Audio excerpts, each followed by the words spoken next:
Hi, I'm Liz Tassone. Welcome to Caring Matters. Caring Matters is put on by the Caregivers Assistance Network, which is part of Catholic Charities of Southwestern Ohio.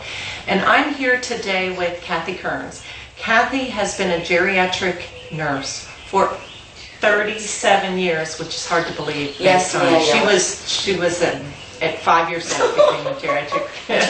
That's right. And Cathy is a dear friend of mine and a colleague in that she's been working with older adults for a lot of her career, and all of your career, All my career, actually. So, but what she wants to talk to us about today is that a couple of years ago, about a year and a half, her mother had a stroke, and her brothers and sisters did a real family team approach to her mother's care. So we want to learn a little bit about that for the sake of the family caregivers who are watching this broadcast. So welcome, Cathy. Thank you, Liz. So tell us a little bit about the family dynamics and the situation with your mom. I am the oldest of 8, 6 in town, 2 out of town.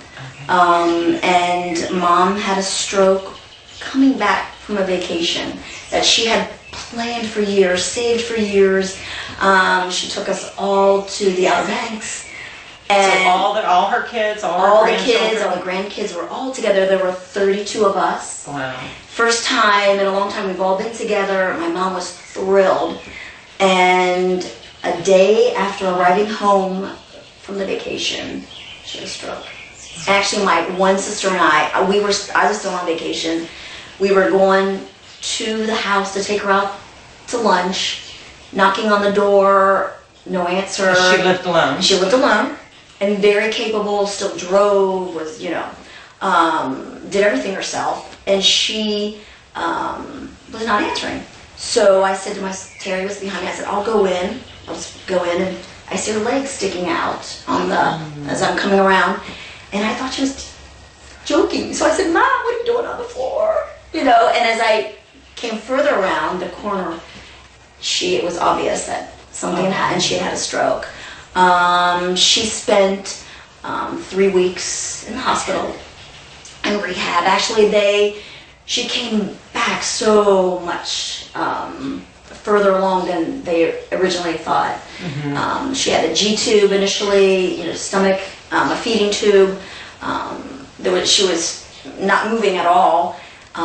So it spent 3 weeks. When she left the rehab hospital, she was walking and doing fairly. They had removed the G-tube. Then she spent a month with me at my nursing home for additional rehab. She's a geriatric nurse at a nursing home Yes, in the area. yes. So her mother went, even though it's on the other side of town. It was, to- but we thought with me there, and it worked out well. It really worked out well. So she received more rehab, went home, and in my family, there's 2 nurses, an occupational therapist, a physical therapist, yes, and then,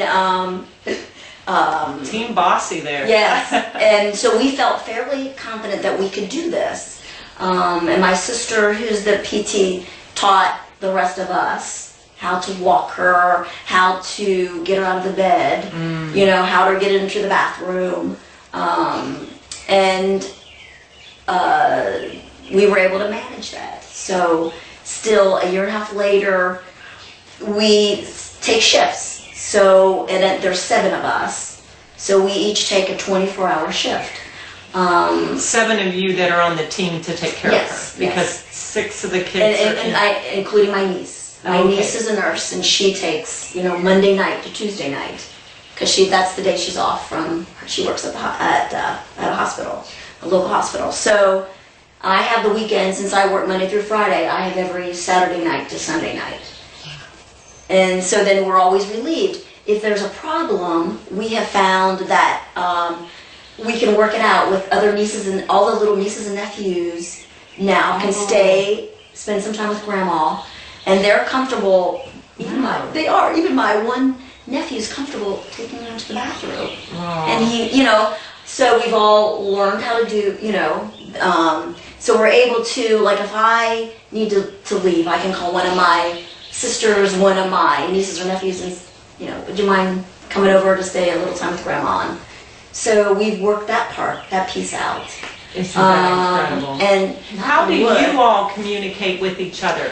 There's a big calendar, and we keep notes on that. Okay. And if somebody needs something, like I was there Sunday night and I saw where my one sister is going on vacation in August, so she'll write on it, need mom help or something, you know what I mean? And we communicate with that big calendar. We also, what I've done, every Sunday I sit down with my mom and we call everybody. Like I'll call my brother, lives in Seattle, my sister is in Washington, and then I'll call the other, sisters and my one brother in town just to keep tabs on everything.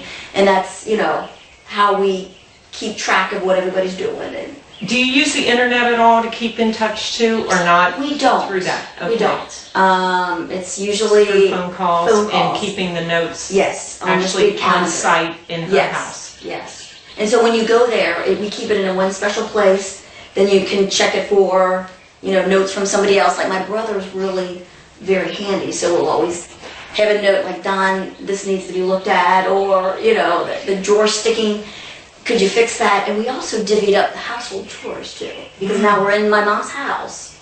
So we each have a room in the house that we have to keep clean. Oh, just like probably when you were growing up, We do. didn't you all have a house? We do. And so my one sister does all the shopping on Fridays.